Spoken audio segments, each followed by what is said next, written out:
कधी तुम्ही हा विचार केलाय का की हे काळा जादू, चेटूक खरोखर हे सगळं आहे की फक्त आपल्याला घाबरवण्यासाठी बनवलं गेलंय? पण एवढं मात्र खरं आहे की लोक आजही ह्या सगळ्या गोष्टी करतात. लोकांना यात अडकवतात, दुसऱ्यांना त्रास देतात आणि कधी कधी एकमेकांच्या जीवावरही उठतात. प्रत्येक वेळी भूत दिसतो असं नाही, पण भय, अंधश्रद्धा आणि माणसातील क्रूरता ह्यात नक्की दिसते. मित्रांनो, आज मी ज्या गोष्टी सांगणार आहे ह्या काही कोणत्या हॉरर सिरीज किंवा पुस्तकातून किंवा कोणी ऐकवलेल्या नाहीत. ह्या पोलिसांच्या फाईलमधून आणलेल्या आहेत, ह्या बातम्यांच्या हेडलाईन्समधून आलेल्या आहेत, ह्या खरोखर घडलेल्या आहेत. तर माझं नाव आहे रिकी आणि स्वागत आहे तुमचं स्टोरीज विथ रिकीच्या ह्या 7व्या एपिसोडमध्ये, जिथे आपण खऱ्या, भयानक आणि कधी कधी अंगावर शहाऱ्या आणणाऱ्या घटनांबद्दल बोलतो. जी आपली पहिली घटना मित्रांनो, ही सुरुवातीला तर तुम्हाला असं वाटेल की आपल्या कोणत्या मित्रमैत्रिणीबरोबर घडली आहे, कारण आपण प्रत्येकजण ह्या फेजमधून आपल्या आयुष्यात नक्कीच जातो. ही घटना पुण्यामधील हडपसर या ठिकाणी झाली होती.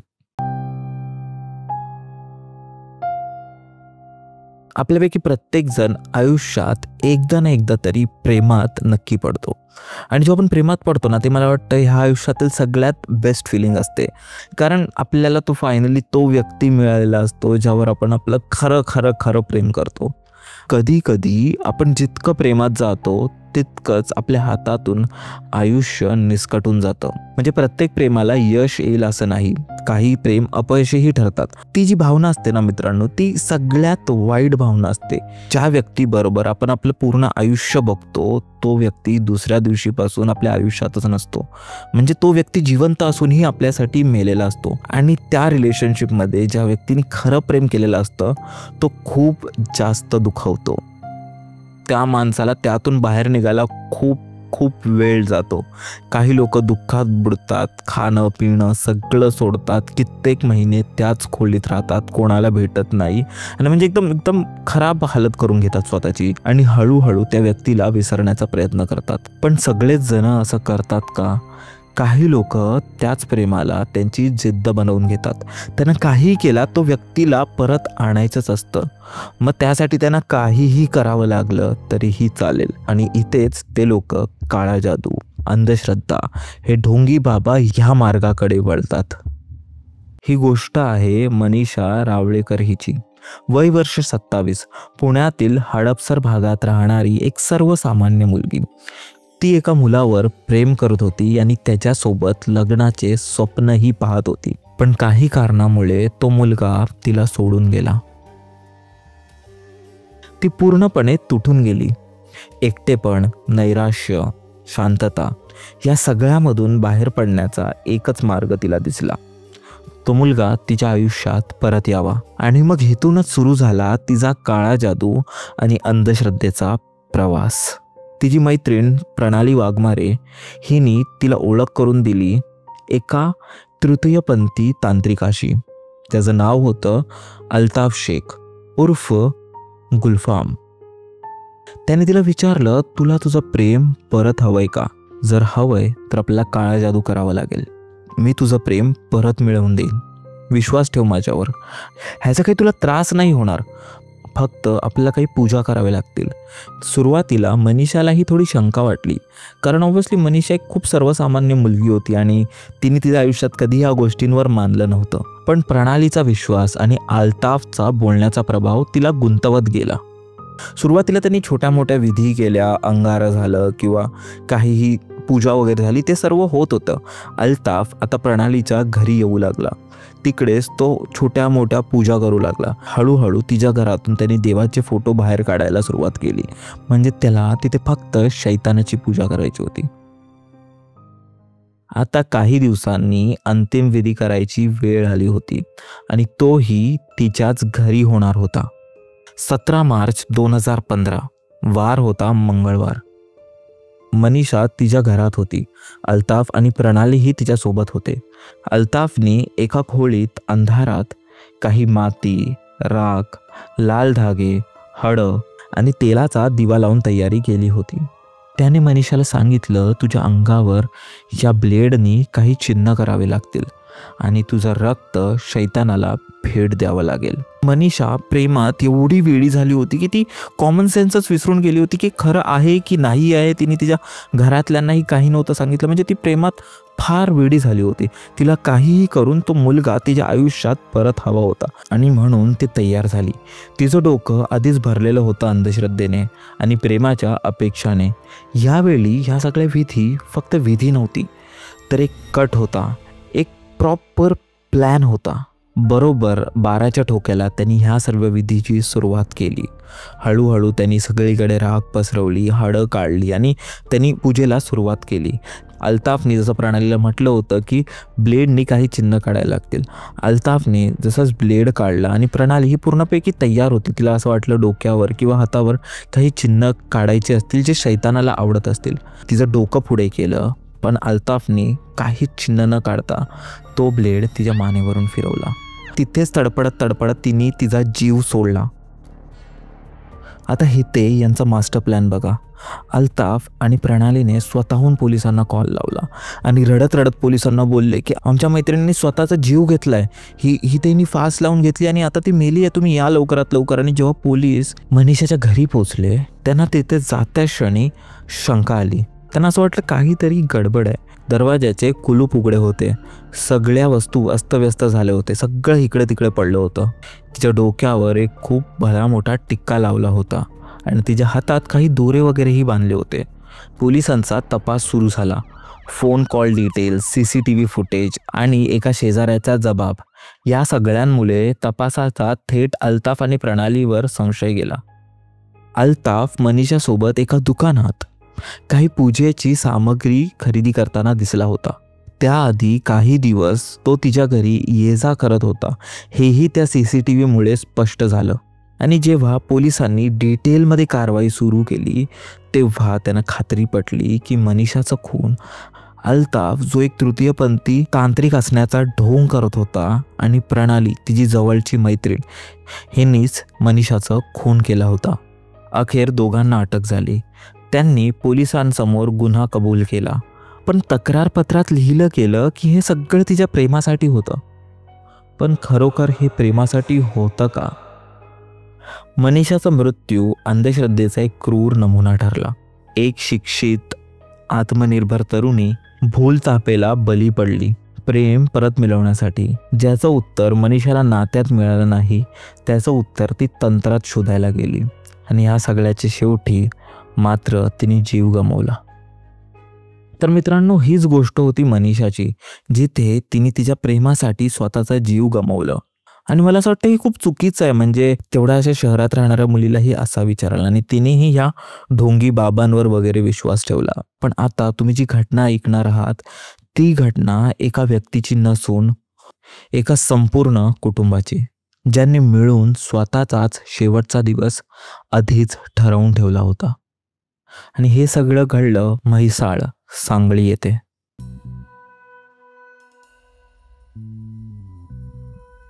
जून 2022 मध्ये सांगली जिल्ह्यात म्हैसाळ गावात सकाळची वेळ होती. त्या दिवशी साळुंखे परिवाराचा दरवाजा, खिडक्या आणि सगळं काही दुपारपर्यंत बंदच होतं. गावच्या ठिकाणी कसं असतं ना, सगळे लोक एकत्र असतात. एक पूर्ण गाव एक परिवारासारखाच असतो. गावात कोणीही कोणाच्या घरी कधीही जाऊ शकतो. तेव्हा शेजारी त्यांच्या घराभोवती गोळा झाले. त्यांनी दरवाजावर थाप मारली, त्यांना आवाज दिलं, खिडकीतून बघण्याचा वगैरे प्रयत्न केला, पण काही केल्या कोणी बाहेर येत नव्हतं. शेजाऱ्यांना वाटलं ठीक आहे बाबा काहीतरी असेल वगैरे असं, म्हणून ते लोक परत का त्यांच्या कामाला लागले. जेव्हा थोड्या वेळाने आजूबाजूला राहणाऱ्या लोकांना असं विचित्र वास येऊ लागला तेव्हा त्यांना वाटलं भाई काहीतरी गडबड आहे, आणि त्यांनी जराही वेळ न घालवता पोलिसांना त्वरित कॉल केला. पोलीस आले आणि दोन्ही घरांची एक एक करून दारं तोडली गेली. ते घरातलं दृश्य बघून पोलिसांच्या पायाखालची जमीन सरकली. एका घरात त्यांना 4 मृतदेह सापडले आणि दुसऱ्या घरात 5 मृतदेह. जेव्हा पोलिसांनी त्यांचा तपास सुरू केला त्यांना एक गोष्ट आढळली. प्रत्येक व्यक्तीच्या हातात एक चिठ्ठी होती, एक कागद होता, आणि त्या कागदावर लिहिले होते आम्ही स्वइच्छेने हा देह त्याग करत आहोत. ही आत्महत्या नाही, तर मोक्षप्राप्तीचा प्रवास आहे. पोलिसांचा अजून जोरात तपास सुरू झाला. त्यांना त्यांच्या दोन्ही घरात काही वह्या मिळाल्या आणि त्या वह्यांमध्ये जे लिहिलं होतं ना ते खूप विचित्र होतं. त्या वहीमध्ये काही मंत्रोच्चार लिहिले होते, काही क्रिया, काही विधी, काही अशा वेगवेगळ्या गोष्टी त्या वहीमध्ये लिहिल्या होत्या. वहीच्या शेवटच्या पानावर एक गोष्ट जी लिहिली होती ते पोलीसही वाचून खूप जास्त घाबरले. त्यात लिहिलं होतं, 14 तारखेला अमावस्या आहे. त्या रात्री सर्वांनी एकत्र देहत्याग करायचा आहे. त्यांनी हा विश्वास ठेवला होता की मृत्यूनंतर त्यांचा आत्मा अमर होईल. पुनर्जन्मात त्यांना देवाबरोबर जन्म मिळेल आणि त्यांच्या आयुष्यात खूप धनसंपत्ती असेल. आणि ह्या सगळ्या खोट्या आशेमुळे, ह्या खोट्या स्वप्नांमुळे त्यांनी एवढा मोठा पाऊल उचलला. पोलिसांना तपासात असंही कळलं की यांनी गावातील 20पेक्षा जास्त लोकांकडून खूप सारं कर्ज घेऊन ठेवलंय आणि त्या सगळ्यांना ह्यांनी फक्त एक कारण सांगितलं होतं की आमची एक देवाची पूजा करायची आहे आणि त्यासाठी आम्हाला थोडे पैसे हवेत. ह्या मृत्यूला ते लोक पवित्र मानत होते. आजही म्हैसाळ गावात ते दोन्ही घरं बंद आहे. त्यांच्या खिडक्या, त्या घराभोवताली कुत्र्यांची भुंकणं आणि लोकांच्या चेहऱ्यावरचं मौन, या सगळ्या गोष्टी अजूनही त्या भयानक घटनेची आठवण करून देतात. एकेकाळी तिथे हसत खेळत राहणारं एक सुखी कुटुंब होतं, जिथे देवाची पूजा चालायची, जिथे लहान मुलं खेळायची आणि जिकडे सगळं काही एकदम सुखाने चालू होतं. आणि तिथेच आता कोण कुत्रही भटकत नाही. तर ही होती सांगलीच्या म्हैसाळ गावातील घटना. कुटुंबातील वयोवृद्ध लोक, लहान मुलं व तरुण पिढी सगळे एक सोबत एकाच दिवशी एकाच वेळी स्वतःला मारून टाकतात. आता त्यांना खरंच मोक्षप्राप्ती झाली की नाही हे कोणालाच माहिती नाही. पण एवढं मात्र खरं की हे जेही काही त्यांनी केलं हे अंधश्रद्धेला बली पडून. कदाचित ते वाचू शकले असते, पण असं बोलतात ना, कधी कधी माणूस एवढा जास्त क्रूर होऊन जातो की तो लोकांचा विचार करणं तर सोडा, स्वतःचा आणि स्वतःच्या कुटुंबाचा देखील विचार करत नाही. एवढा तो पैशासाठी, धनासाठी व मोक्षासाठी लालची होऊन जातो. तर मित्रांनो, जी आपली तिसरी गोष्ट आहे तीही खूप जास्त भयानक आहे. ही केरळमधली गोष्ट आहे. वर्ष होतं 2022. कोरोना संपून देश स्थिरतेकडे वळत होता, पण एलंतूर गावात एका घरात मात्र एक भीषण प्रकार घडत होतं. काही असं जे सामान्य माणसाच्या कल्पनेपलीकडचं होतं. एका बाजूला भक्तिभाव, कविता आणि आयुर्वेदाच्या उपचाराखाली चाललेलं आयुष्य आणि दुसऱ्या बाजूला त्याच घरात बंद दरवाजामागे सुरू होतं माणसाचा शिकार. या घटनेचे 3 मुख्य पात्र आहेत. भगवंत सिंग, एक आयुर्वेदिक डॉक्टर आणि स्थानिक कवी. गावात त्यांचा खूप आदर होता. अनेक आजारी लोक त्यांच्या उपचारासाठी येत असे, पण आतून त्यांची मानसिक स्थिती खूप जास्त खराब होती. त्यांना असं वाटत होतं की त्यांचं आयुष्य अपूर्ण आहे. पैसा नाही, समाधान नाही, काही सुख नाही. दुसरं पात्र म्हणजे लैला, भगवंतची पत्नी. ही खूप जास्त धार्मिक बाई होती. म्हणजे दर वाराला मंदिरात जायची, देवपूजा करायची, दान धर्म सगळं काही करून एकदम खूप छान गृहिणी होती. पण जसं लैलाला देवावर खूप जास्त श्रद्धा होती, तसंच खूप जास्त अंधश्रद्धाही होती. ती सतत एकटीच घरात काहीतरी पूजापाठ सतत करत असायची आणि देवाकडून किंवा सैतानाकडून तिला काहीतरी सिग्नल्स मिळत आहेत अशी वागत असायची. आणि तिसरं आणि शेवटचं आणि मेन पात्र म्हणजे मोहम्मद शफी, एक पूर्वीचा गुन्हेगार. याआधी बलात्कारासारख्या गुन्ह्यांमध्ये अडकलेला. तुरुंगातून सुटल्यावर त्यांनी एक नवीन ओळख तयार केली, तांत्रिक राशिद म्हणून. बघायला गेलो तर तो एक गुन्हेगार होता, म्हणजे समाजात राहण्याच्या लायकीचा नव्हता. त्याने खूप काही गुन्हे केले होते, खूप वाईट कृत्य केले होते, पण त्याच्या डोळ्यात एक विश्वास होता की तो लोकांचं नशीब बदलू शकतो. आणि त्याच डोळ्यांमुळे, त्याच विश्वासामुळे लोक त्याच्या जाळ्यात अडकायची आणि तिथेच तो त्याचा मास्टर प्लॅन सुरू करायचा. शफीक जो तांत्रिक राशीद होता त्याने ह्याआधी खूप लोकांना त्याच्या जाळ्यात फसवलं होतं, खूप लोकांना लुटलं होतं, खूप लोकांचं वाईट केलं होतं आणि त्यांनी अशाच प्रकारे भगवंत सिंगलाही त्याच्या जाळ्यात अडकवलं. त्यांची कमतरता, त्यांचा लोभ, त्यांची भीती हे सगळं त्या तांत्रिक राशीदनी एक एक करून जाणून घेतलं. त्यांनी भगवंतला सांगितलं, तुमचं नशीब बदलणार आहे, पण त्यासाठी यज्ञ पाहिजे, एक विशेष विधी, आणि त्या यज्ञासाठी मानव बळी हवाच.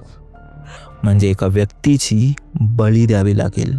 सुरुवातीला भगवंत सिंग आणि लैला संकोचले. ते खूप जास्त घाबरले कारण त्यांची समाजात खूप जास्त इज्जत होती.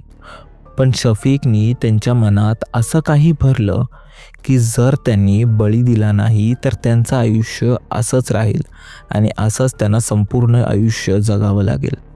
आणि मग काय, भगवंत सिंग आणि लैलाला राहावलं नाही गेलं. त्यांना कसंही करून त्यांचं आयुष्य बदलायचं होतं. आणि इथेच येतं त्यांची पहिली बळी. पहिली बळी होती एक विधवा स्त्री, लॉटरी विकत असलेली. तिचं नाव कुणालाच माहीत नव्हतं. तिचं आयुष्य गळून पडलं होतं. शफीकनी तिला गोड बोलून त्याच्या घरी आणलं. तिला नोकरीचा आश्वासन दिला. ती घरात शिरली आणि काही वेळात घराचं वातावरण बदललं. दरवाजा बंद झाले, खिडक्या बंद, दिवे मंद.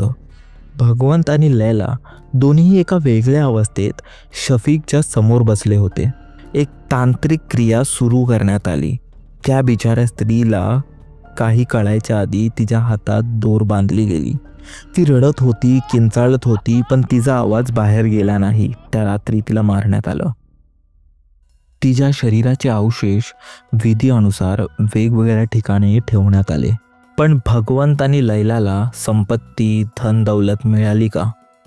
नाही, असं काहीच झालं नाही. काही महिन्यांनी शफीक पुन्हा एकदा हजर झाला. तो भगवंत आणि लैलाला म्हणाला की गेल्या वेळी विधी अर्धवट झाली होती, त्यामुळे तुम्हाला संपत्ती काही मिळाली नाही. बळी अपूर्ण राहिली, अजून एक बळी पाहिजे.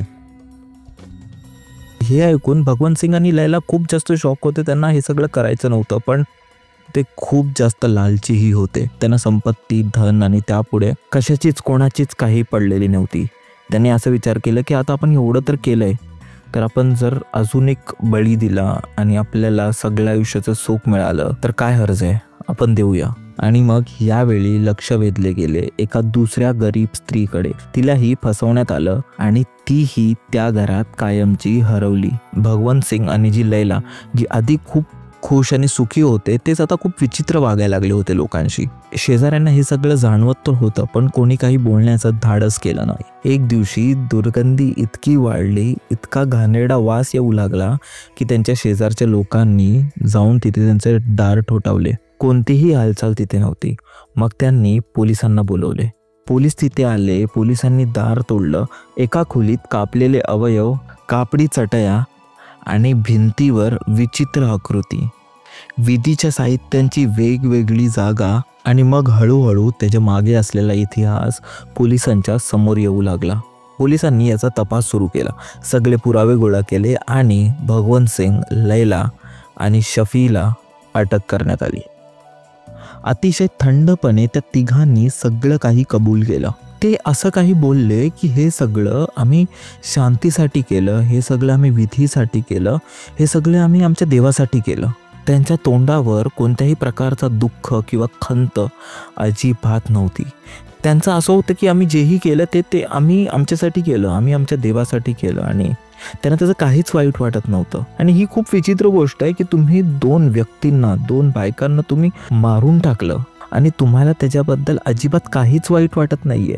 आणि हे समाजात राहणारे लोक, ज्यांना लोक आदर करतात, ज्यांच्याकडे रेग्युलरली लोक जायचे त्यांची तब्येत बरी नसताना वगैरे, आणि तशा लोकांनी असं काही केलं. न्यायालयात हा अजूनही खटला सुरू आहे आणि ह्याचा निकाल अजूनही लागलं गेलेला नाहीये. जी ही गोष्ट झाली ह्याने पूर्ण देशाला एका टायमासाठी घाबरवून ठेवलं होतं. मित्रांनो, माझा फक्त टी शर्ट बदललंय, पण आपलं टॉपिक आणि एपिसोड तोच आहे. आपण वळूया आपल्या शेवटच्या गोष्टीकडे, शेजारी. नेबर्स, शेजारी हा असा माणूस असतो जो वाईट वेळेत तुमच्या कामी येऊ शकतो. शेजाऱ्याला नातेवाईकापेक्षा जवळचं मानतात, कारण कधीही आपल्या आयुष्यात कोणताही प्रॉब्लेम येतो तेव्हा नातेवाईक नंतर येतात, पण शेजारी हे पहिले उभे असतात. म्हणतात ना की चांगले शेजारी मिळणं म्हणजे एक चांगली बायको मिळण्यासारखं आहे. पण काही वेळा काही लोकांना जे शेजारी मिळतात ते बाहेरून खूप गोड आणि हेल्पफुल असतात, पण आतून त्यांना ना तुमचा सत्यानाश करायचा असतो. काही असंच आपल्या ह्या गोष्टीमध्येही आहे. या गोष्टीत पुढे जाण्याआधी मला तुम्हाला एक छोटासा प्रश्न विचारायचा आहे. असं होऊ शकतं का की एक आजारी माणूस कोणत्याही औषधाशिवाय, कोणत्याही मेडिकेशन, डॉक्टरीशिवाय ठीक होऊ शकतो?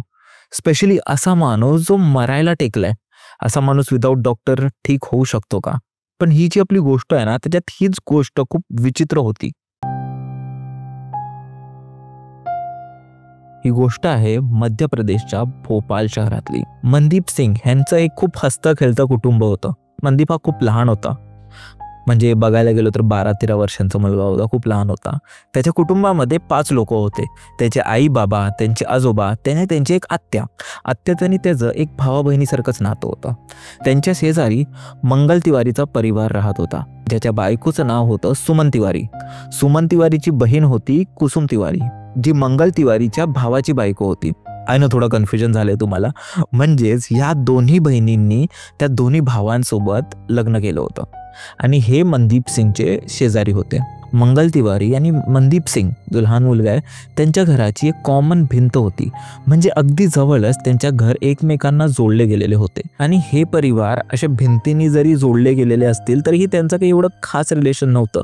म्हणजे हाय बाय तेवढंच, म्हणजे जेव्हा काही गॅदरिंग किंवा काही पूजा वगैरे असायची तेव्हाच त्यांचं भेटणं व्हायचं. पण चांगलं होतं, काही भांडण वगैरे नव्हतं, पण एवढी क्लोजनेस ही नव्हती त्यांच्यात. सगळे आपापले काम करून दोन्ही परिवार राहत होते चांगल्यापैकी. पण त्याचे आजोबा जे होते, कोणाचे? मनदीपचे आजोबा, त्यांचं या लोकांसोबत खूप उठणं बसणं होतं.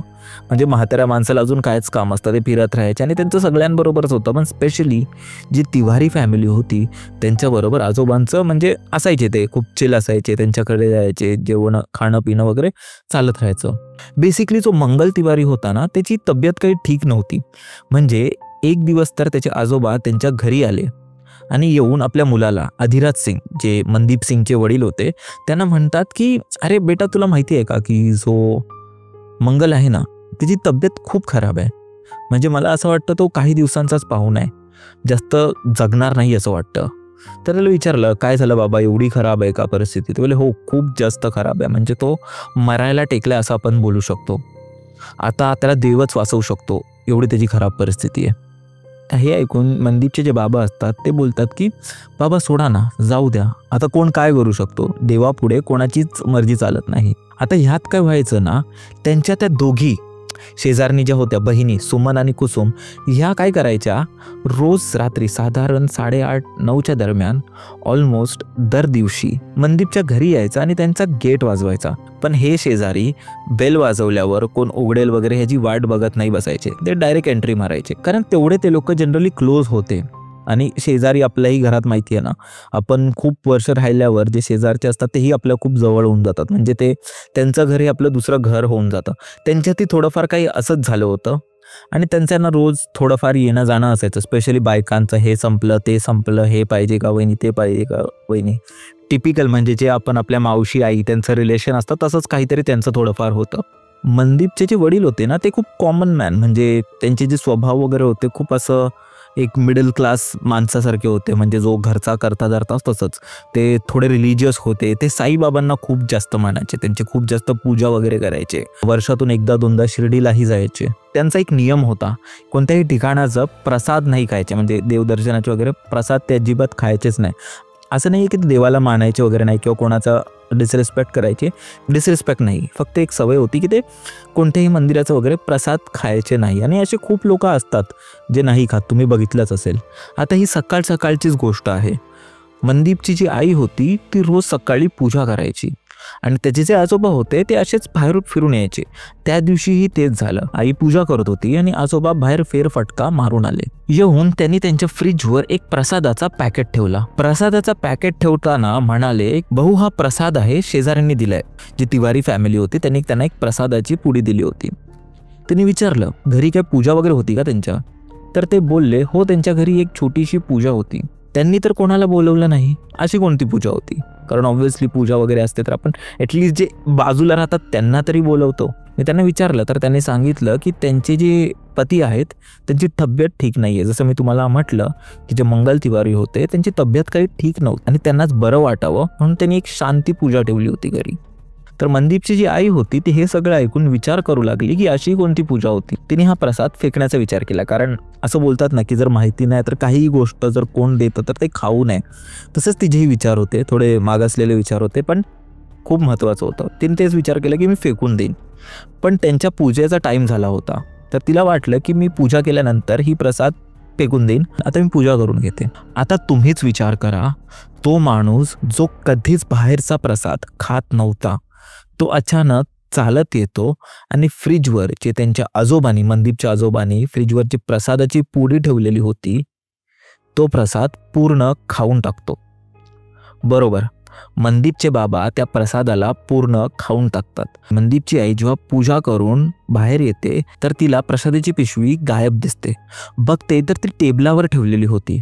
त्याचे वडील तिथे बसलेले होते आणि ते पूर्ण प्रसाद खाऊन चुकले होते. तर तिने त्यांना आश्चर्याने विचारले की तुम्ही हा प्रसाद का खाल्ला? तर ते बोलले, काय झालं प्रसाद खाल्लं तर, मोठी गोष्ट थोडी नाही, पण तुम्ही तर कुठल्याही आलेल्या प्रसादाला कधीच खात नाही आणि हा प्रसाद तर माहीत नाही कोणत्या पूजेचा आहे, त्या शेजाऱ्यांनी काय पूजा केली आहे, कोणाला बोलवलं सुद्धा नाही आणि तिथून हा प्रसाद आलाय. तर ते बोलले, अच्छा मला माहीत नव्हतं, पण असंच माझं मन केलं. प्रसाद खूप खूप चविष्ट होता आणि मला आवडला तो. तसंही मला गोड खाण्याची खूप इच्छा होत होती तर मी खाऊन टाकला आणि पूर्ण खाऊन टाकला. मी तुलाही दिला असता पण संपलं यार, सॉरी, असं त्यांनी काही त्याच्या आईला म्हटलं. त्यांच्या आईनेही एवढं लोड नाही घेतला आणि त्या गोष्टी आल्या गेल्या आणि ते विसरूनही गेले. पण तो प्रसाद नॉर्मल नव्हता. त्या दिवसाच्या काही दिवसानंतरपर्यंत सगळ्या गोष्टी तशाच नॉर्मल सुरू राहिल्या. पण एक दिवस या सर्व लोकांनी भोजपूर मंदिर जाण्याचा प्लॅन बनवला. वीकेंड वगैरे होता, ते लोक बोलले चला आपण जरा फिरायला जाऊ.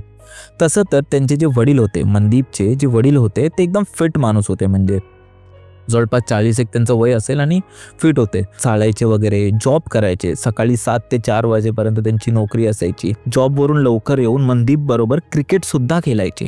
म्हणजे एवढं ॲक्टिव्हनेस होतं आणि वेगवेगळ्या मंदिरावर, ट्रेकिंगवर ह्या सगळ्या गोष्टींचा त्यांना शौक होता. म्हणजे ओव्हरऑल एक ॲक्टिव्ह पर्सन होते. तर हे लोक जेव्हा भोजपूर मंदिरला गेले, तिथे पोचले, दर्शन वगैरे घेतलं.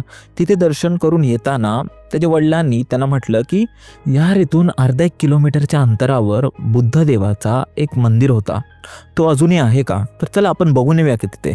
हे फॅमिलीला बोलले ते आणि त्यांची फॅमिली ॲज ऑलवेज सगळे लोक एकदम सेम फिट वगैरे होते. ते बोलले ठीक आहे, काय हरकत आहे, चला आपण जाऊया आणि बघून येऊया. आता जेव्हा ते लोक त्या दिशेने चालायला लागले तर मनदीपनी एक गोष्ट ऑब्झर्व केली. त्याच्या वडिलांचा चालण्याची पद्धत थोडी वेगळी झाली होती.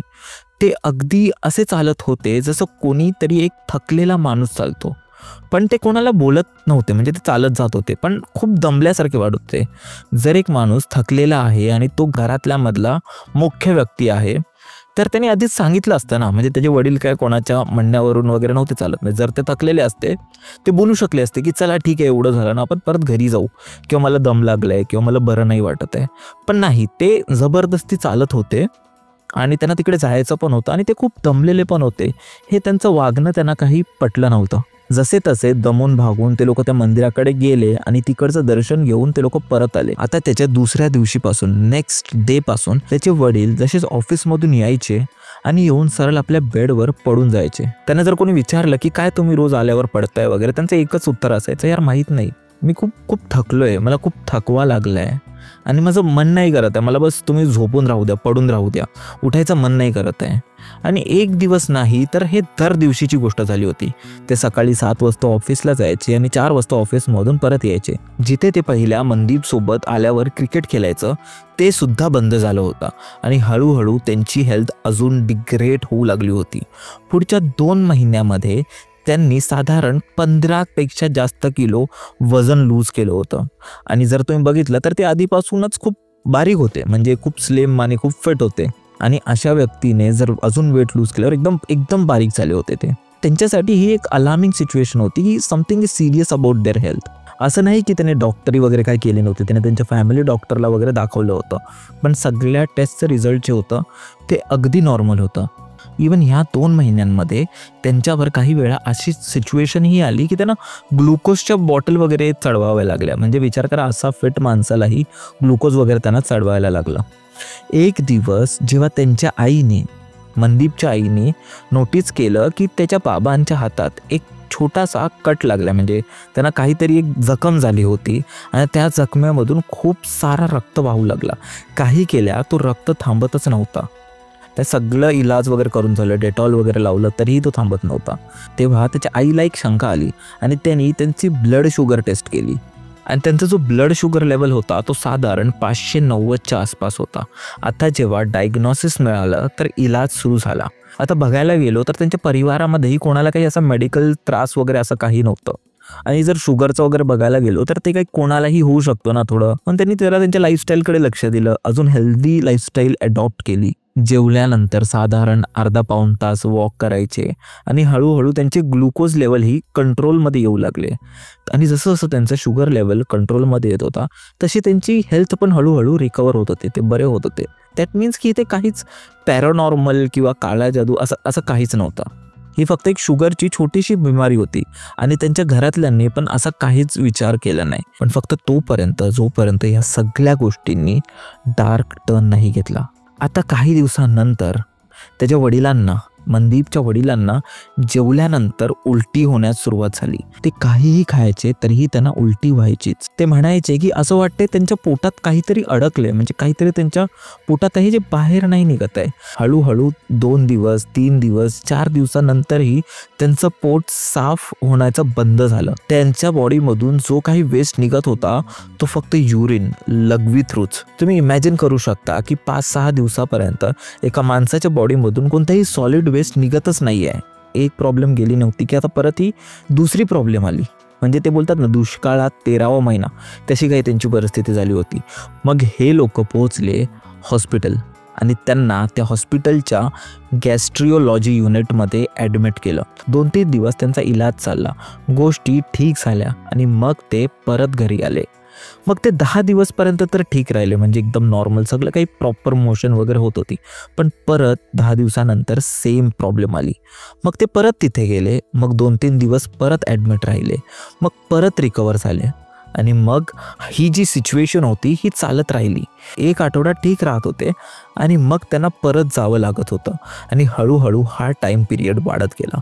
आता साधारण महिन्याचे 15 दिवस त्यांना हॉस्पिटलमध्ये ॲडमिट राहावं लागायचं आणि 15 दिवस ते घरी राहत होते. एक तर डॉक्टर त्यांची ही प्रॉब्लेम समजूच शकत नव्हते, म्हणजे नक्की त्यांना होत काय होतं, किंवा त्यांच्या आत जी प्रॉब्लेम होती ती डॉक्टरच्या समजण्याच्या बाहेरची होती.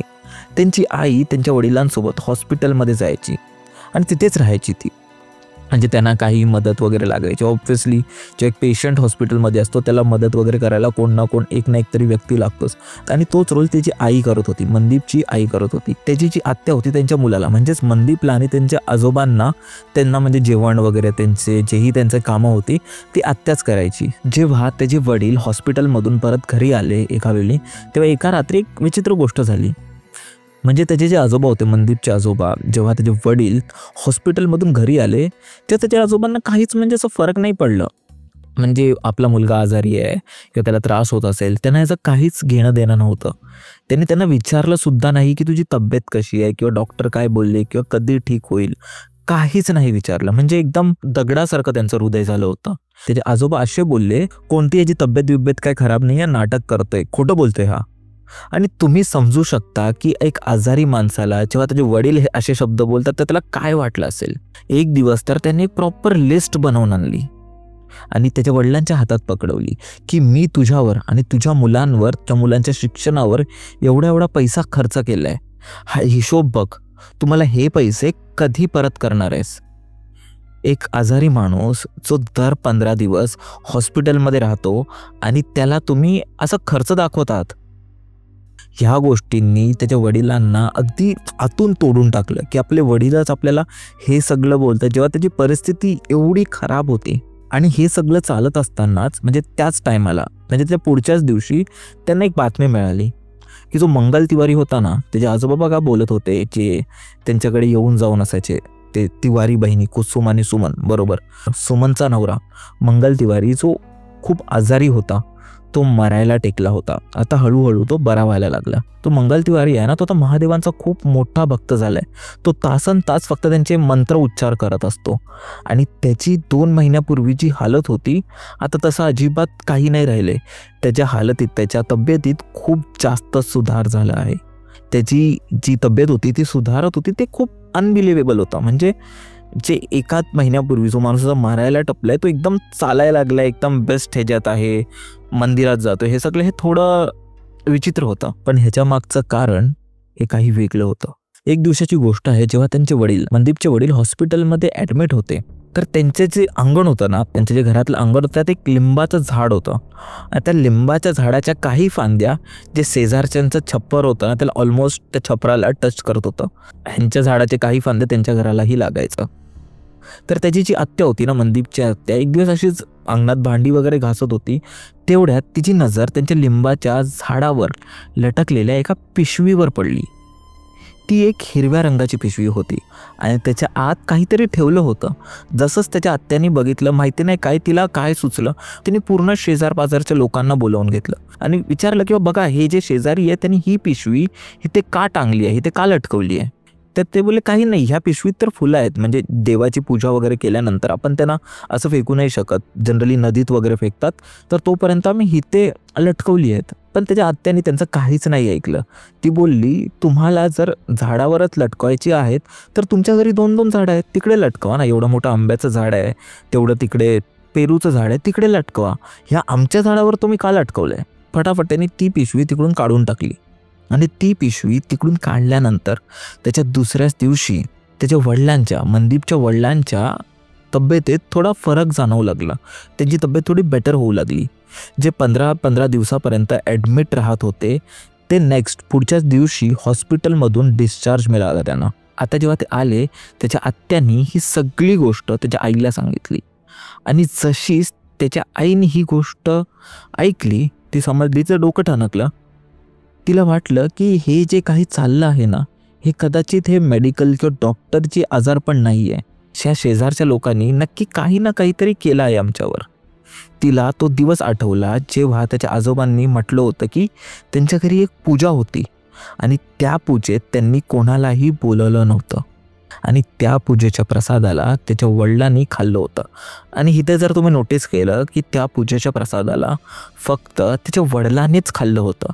तिने प्रत्येक डॉट कनेक्ट करायला सुरू केले. तिला हे गोष्ट समजली की हे जे काही होत आहे ना, हे जे काही चाललं आहे ते बरोबर त्याच दिवशीपासून चाललं आहे. ह्यांना आजारपण बरोबर त्याच दिवशीपासून आलं आहे. ती जेवढाही लोकांना ओळखत होती त्यांच्याकडे गेली. त्यांना विचारले की असा कोणी माणूस आहे का जो काळा जादूचा इलाज करू शकतो. जेव्हा त्याचे बाबा हॉस्पिटलमध्ये राहत तेव्हा त्याची आई त्यांच्याबरोबर राहायची. पण जेव्हा त्याच्या बाबांना घरी आणत होते 15 दिवसांनी, जेव्हा घरी आणायचे, तेव्हा त्याची आई प्रत्येक दारोदार फिरायची, हेच विचारायला की ह्याचा इलाज कुठे होईल, माझे जे पती आहेत ते त्यांना बरं कसं वाटेल.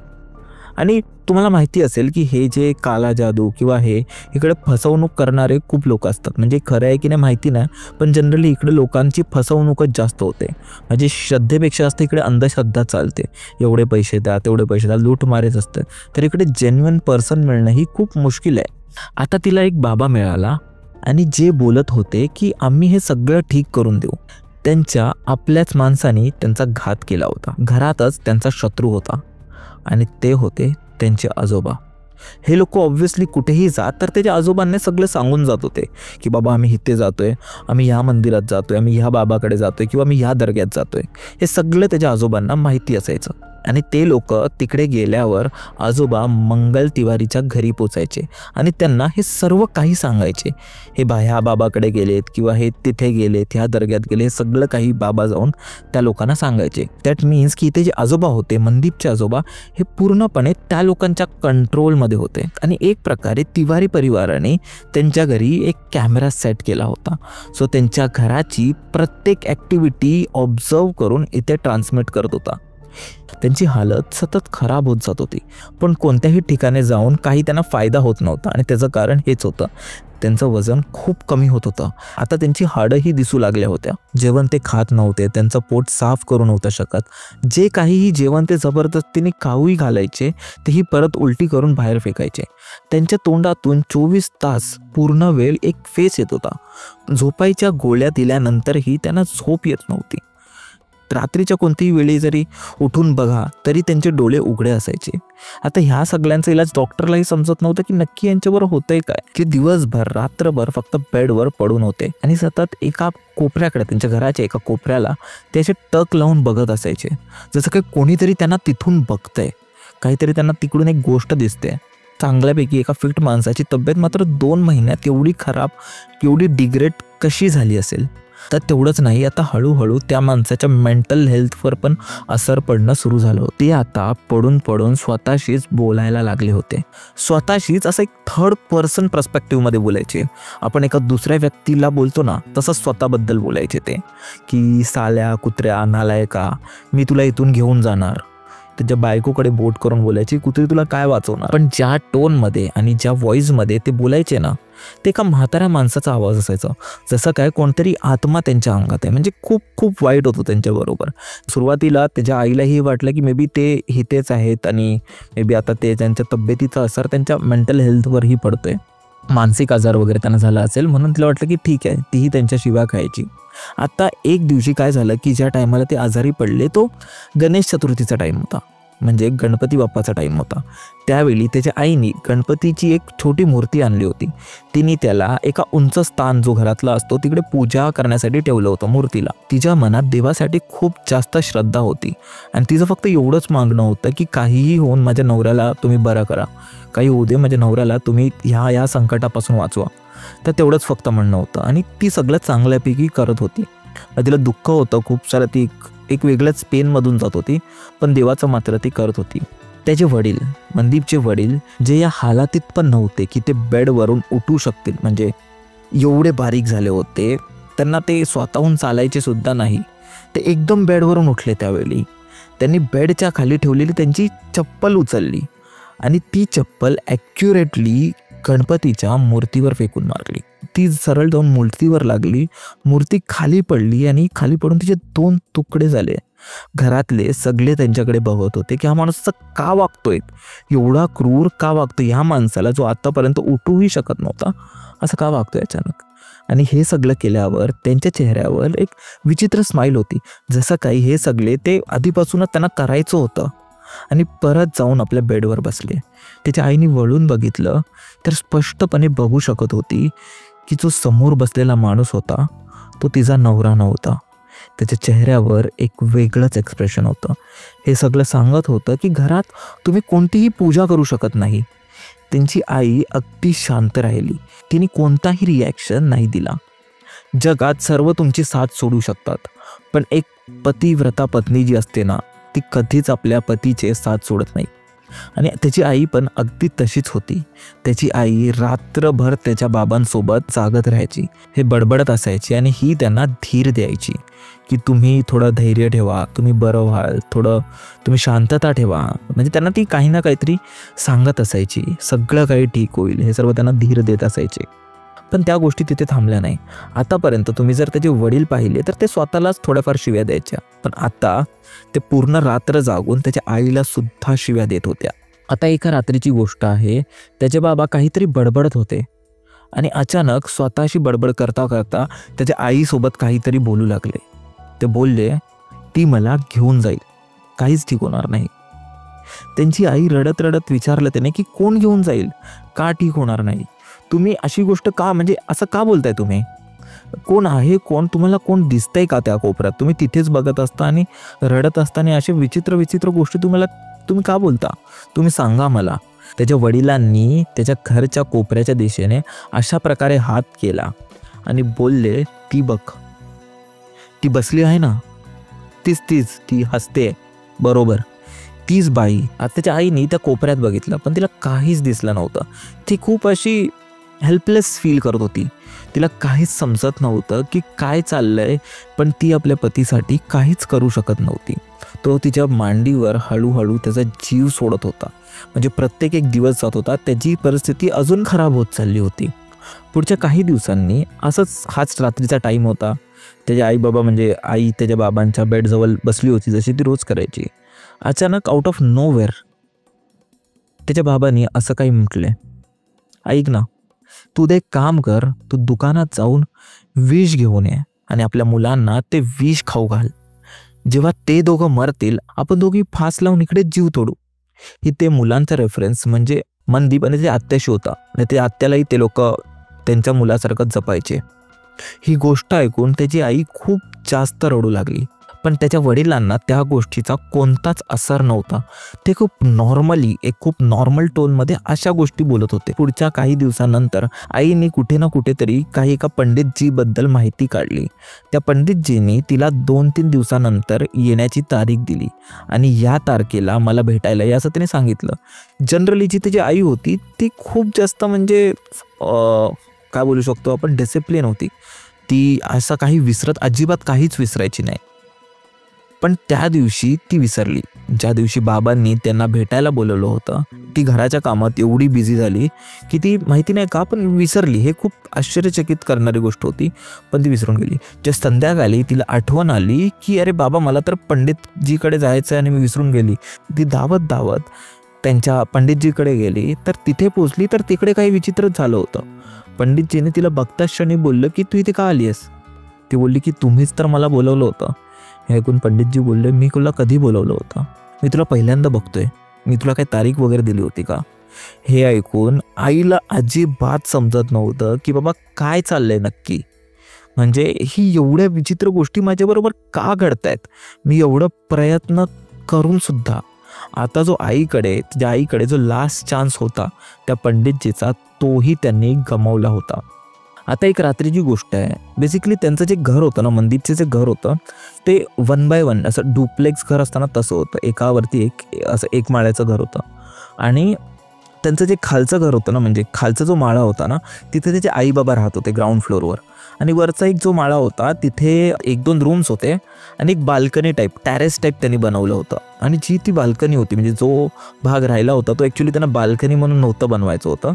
त्यांच्याकडे म्हणजे त्यांनी अर्धं कन्स्ट्रक्शन तिकडे ठेवलं होतं आणि ते जिथे असतात ना सळ्या वगैरे बार्स वगैरे ते तिकडेच अर्धे लटकलेले होते, निघालेले होते. म्हणजे हाफ कन्स्ट्रक्टेड होतं. म्हणजे त्यांचं असं होतं की जेव्हा परत पैसे येतील तेव्हा आम्ही परत बांधू. जो पहिल्या माळ्यावरचा त्यांचा टॅरेस होता तिथे जाण्यासाठी एक शिडी होती त्यांनी त्या शिडीवर ते लोक दररोज लॉक लावायचे रात्री, जे कोण चोर वगैरे येऊ नये म्हणून. एक रात्र जी कधी ना होणारी गोष्ट त्या रात्री झाली. आजोबा त्या शिडीला लॉक लावायला विसरले. त्यांची आई त्यांच्या वडिलांच्या जवळ झोपली होती. ती जनरली एवढ्या कधी गाढ झोपेत नसते, पण ती रात्रच मी तुम्हाला बोललो खूप विचित्र होती. त्याची आई जी रात्री झोपली ती बरोबर सकाळी 5 वाजता तिचे डोळे उघडले. त्याच्या मधोमध कधीच उघडली नाहीत की कारण जनरली असं नव्हतं व्हायचं, कारण ते सतत मध्ये मध्ये उठून त्याच्या बाबांवर लक्ष ठेवायची. त्याने बघितलं की तिचा जो नवरा होता, मनदीपचे जे वडील होते, ते तिकडे बेडवर नव्हते. जसंच त्यांना बेडवर बघितलं की ते नाही आहेत, तिने जराही विचार नाही केला. ॲज इफ तिला हे पहिल्यापासून माहिती होतं ते कुठे मिळणार. ती सरळ धावत टेरेसवर गेली. ती शिडी चढून वर गेली. वर पोचली. तिच्या पायाखालची जमीन सरकली होती. तिचा नवरा समोर गळफास घेतलेल्या अवस्थेत लटकत होता. तिने स्वतःलाच म्हणजे एक खुदकुशी टाईप त्यांनी केलं होतं आणि त्याचं तिथे मृत्यू झालं होतं. ती खूप जोरात ओरडू लागली. तिचा आवाज ऐकून त्याचे आजोबा मनदीप आणि त्याचे आत्या सर्व लोक वर धावत आले. त्यांच्या परिवारावर त्या दिवशी जणू काही आभाळ कोसळलं होतं.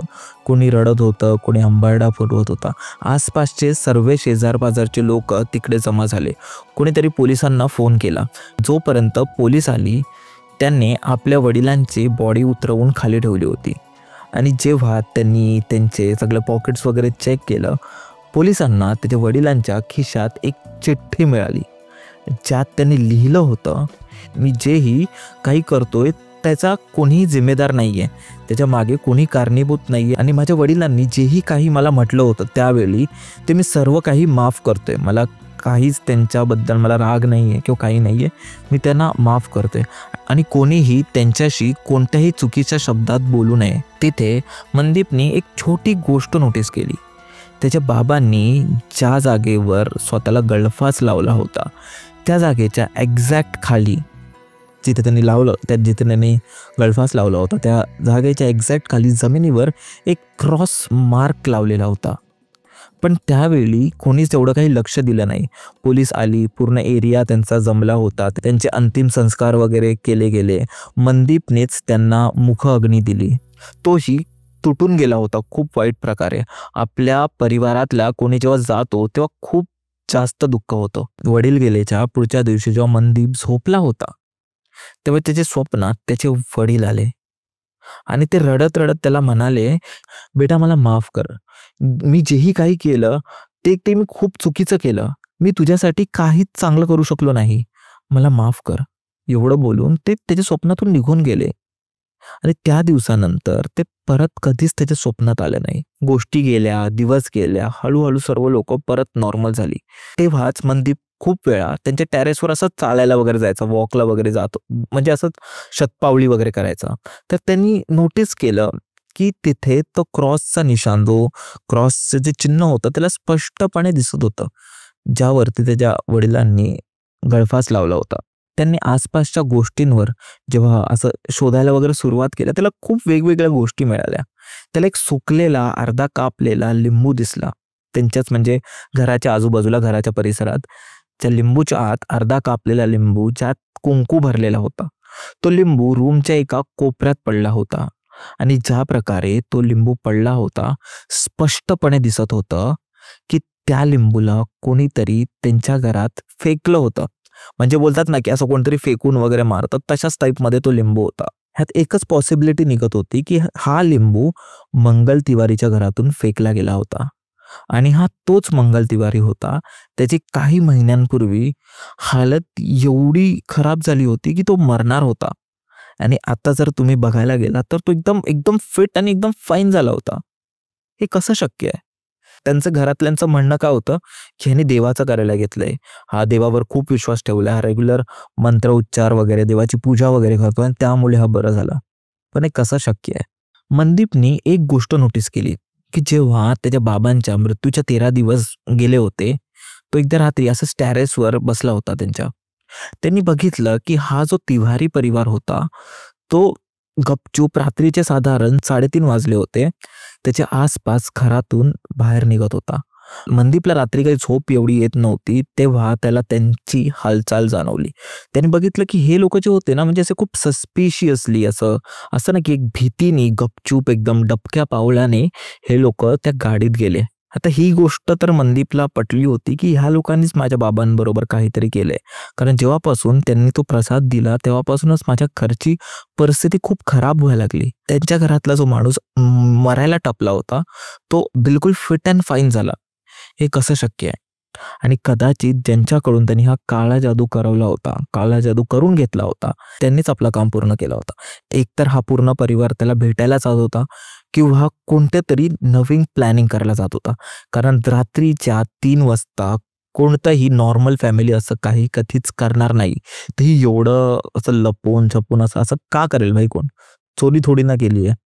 आता ह्या लोकांना जरी माहिती असेल, त्याच्या पूर्ण घरातल्यांना लोकांना जरी माहिती असेल तरी ते काही करू शकत नव्हते. कारण जर पोलिसांना सांगितलं, त्यांना काय पुरावा देणार? काही तो लिंबू त्यांच्यासाठी पुरावा होऊ शकतो? नाही ना. ते लोक मजबूर होते. सर्व काही जाणून पण त्या लोकांच्या हातात ते लोक त्यांचं काहीच बिघडवू शकत नव्हते, त्यांच्या हातात काहीच नव्हतं. पण अजूनही मनदीपच्या घरात जर कोणी त्यांच्या वशमध्ये होतं, तिवारी फॅमिलीच्या जो वशमध्ये होता, म्हणजे त्यांचे आजोबा. आपल्या सख्ख्या मुलाच्या मृत्यूनंतर पण ते त्या लोकांकडे जाऊन त्यांच्या घरात जात होते, खाय पियाचे, बोलायचे. ते घरी सगळ्यांना उद्धटपणे उत्तर द्यायचे, पण त्यांच्या घरी तासून तास राहायचे, जेवून वगैरे यायचे. पण ते म्हणतात ना, कर्मा हिट्स बॅक. आपण जे म्हणतो की हे जे युनिवर्स आहे ना, जो देव आहे तो त्याचा बदला तो प्रत्येकाला त्याची जागा दाखवतो. जेव्हा काही वर्षानंतर जेव्हा कोविड आलं, तिवारी जी फॅमिली होती त्याच्या वडिलांची तब्येत खूप जास्त खराब झाली आणि त्यांचा त्याच वेळी मृत्यू झाला. त्याच्या मृत्यूच्या नंतर त्यांचं जे मृतदेह होतं ते तिवारी फॅमिली त्यांच्या गावी घेऊन जात होती आणि गावावरून परत येताना जो मंगल तिवारी होता त्याचाही खूप भयानक ॲक्सिडेंट झाला. त्या ॲक्सिडेंटमध्ये तो आणि त्याची बायको ती गेली आणि ती कुसुमचा जो पती होता त्याचीही हालत खूप जास्त खराब झाली. खूप जास्त गरीब वगैरे झाले. त्यांनाही ते घर वगैरे विकावं लागलं. त्यांचे जे मुलं होते त्यांची खूप खराब परिस्थिती आली, कारण आई वडील आता दोन्हीही राहिले नव्हते. त्यांच्याही परिवाराला खूप वाईट गोष्टींपासून जावं लागलं. ते म्हणतात ना, जशी करणी तशी भरणी. पण ही जी आपली आजची जी केस होती भोपाळची, ही खूप जास्त विचित्र होती. जर तुम्ही बघितलं तर त्यांनी आपल्या इथे जे चारणी हा प्रकार आपण बोलतो ना, तसं काहीतरी झालं की त्यांनी कोणाला काहीतरी खायला घातलं आणि त्याच्यानंतर प्रत्येक गोष्ट त्यांच्या परिवारामध्ये खूप वाईट होऊ लागल्या. आणि त्यानंतर जे मनदीपचं परिवार होतं ते हळूहळू सुधारायला लागलं. त्याच्या आजोबांनी तिथे जाणं बंद केलं होतं, कारण ऑब्व्हियसली ते तिथून घर विकून वगैरे गेले होते आणि सगळं काही त्यांच्या घरात परत नॉर्मल सुरू झालं. तर मित्रांनो, ह्याच होत्या आपल्या आजच्या गोष्टी आणि ह्यात आपण काला जादू आणि चेटूक किंवा ब्लॅक मॅजिक ज्याला आपण म्हणतो त्यावर फोकस करून बनवल्यात. काही पोलीस केस आपल्या न्यायालयाच्या ऑफिशियल फाईल्समधून होत्या, तर काही लोकांनी सांगितलेल्या इंटरनेट आर्टिकल्समधून होत्या. आय होप तुम्हाला हा आजचा एपिसोड आवडला असेल. जर आवडला असेल तर नक्की चॅनलला सबस्क्राईब करा. कमेंट्समध्ये सांगा की अशा अजून कोणत्या गोष्टी तुम्हाला ऐकायला आवडतील आणि तुमचे सजेशन्स कमेंटमध्ये द्या. तुम्ही मला इंस्टाग्रामवरही फॉलो करू शकता. तुम्ही आपल्या स्पॉटिफायवरही ऐकू शकता. आणि जर तुमच्याकडेही अशा कोणत्या गोष्टी असतील ना ज्या तुमच्याबरोबर झाल्या असतील, तुमच्या परिवाराबरोबर झाल्या असतील किंवा तुम्ही स्वतः पॅरानॉर्मल गोष्ट काही एक्सपिरियन्स केली असेल तर, आणि जर तुम्हाला पॉडकास्टवर यायचं असेल तर गुगल फॉर्म खाली डिस्क्रिप्शनमध्ये आहे, तो नक्की भरा. आणि जर तुमच्या गोष्टी आपल्याला आवडल्या तर आपण नक्कीच एक सोबत पॉडकास्ट करू. ठीक आहे, तोपर्यंत काळजी घ्या आणि आपण भेटू परत एकदा अशाच एक एपिसोडमध्ये. बाय.